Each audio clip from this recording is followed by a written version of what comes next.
বলেছিলাম বই কিনবো না, কিন্তু পুরনো বই কিনবো না তা তো বলিনি। আবার নিয়ে চলে এসেছি অনেকগুলো পুরনো বই, চলুন দেখি। প্রফুল্ল রায়ের সেরা 50টি গল্প দেশ থেকে প্রকাশিত। মোহাম্মদ নাজিমউদ্দিনের কেউ কেউ কথা রাখে অভিযান থেকে প্রকাশিত। ওনার লেখা আরেকটা বই কনফেশন, এটি অভিযান থেকে প্রকাশিত। আড়ালে আততায়ী চিত্রদীপ চক্রবর্তী ও হিমাদ্রি সরকারের লেখা বুক ফার্ম থেকে প্রকাশিত।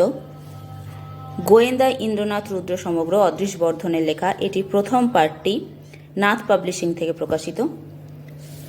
সমরেশ মজুমদারের লেখা একটি সুন্দর উপন্যাস বুকের ঘরে বন্দি আগুন, আনন্দ থেকে প্রকাশিত। আর একটি সমরেশ মজুমদারের লেখা উপন্যাস অবগুণ্ঠন, এটিও আনন্দ থেকে প্রকাশিত। অমর মিত্রের লেখা মুনলাইট সোনাটা অভিযান থেকে প্রকাশিত। বিমল মিত্রের লেখা একক দশশতক, এটি হচ্ছে মিত্র ঘোষের।